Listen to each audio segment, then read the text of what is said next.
कृष्णा हिंदू धर्म के एक महान व्यक्ति हैं, जिन्होंने अपनी जीवन और उपदेशों से दुनिया को आध्यात्मिक और मानवीय संस्कृति का एक अद्भुत नमूना दिया है। वे भगवान विष्णु के अवतार माने जाते हैं और महाभारत युद्ध के समय अर्जुन के संग भगवद गीता का उपदेश दिया था। यह उनके बारे में जानने के लिए सिर्फ 5000 शब्दों का पर्याप्त नहीं होगा, लेकिन मैं कुछ उनकी महत्वपूर्ण बातें बताने की कोशिश करूंगा।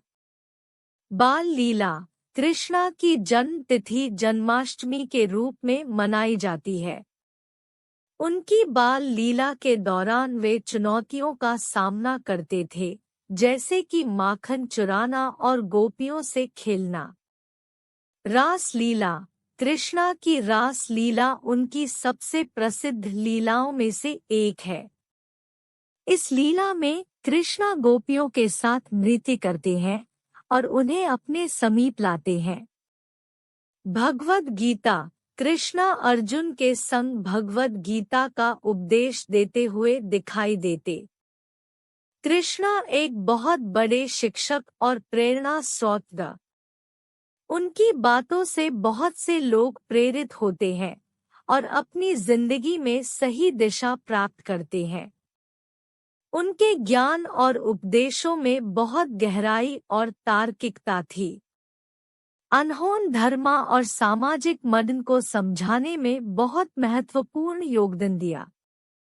कृष्णा एक महान व्यक्तित्व थे, जिन्होंने हमेशा अपने जीवन में सच्चाई और दया को सबसे महत्वपूर्ण माना।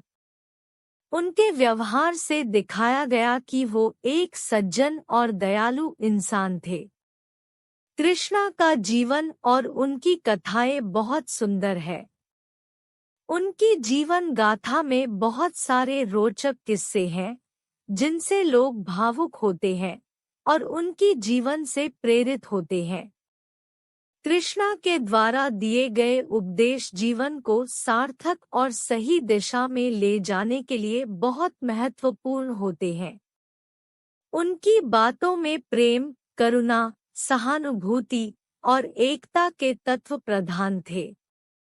कृष्णा की अनुपम सुंदरता और सौंदर्य हमेशा से लोगों को प्रभावित किया है। उनके रूप, वेशभूषा और मनोरंजक खेल को देखकर लोगों को प्रेरणा मिलती है। कृष्णा के समय का भारतीय समाज उनके द्वारा दिए गए उपदेश और उनके प्रभाव से बहुत सारे बदलावों से गुजरा है। उनका जीवन और उनके दिए गए उपदेश आज भी लोगों को प्रेरित करते हैं। कृष्णा एक प्रखर गुरु, सहृदय व्यक्तित्व और दिव्य आत्मा थे, जिनके जीवन और कथाएं हमारे देश के इतिहास के सबसे महत्वपूर्ण हिस्से हैं। उनके गुणों और उपदेशों से हमें बहुत कुछ सीखने को मिलता है।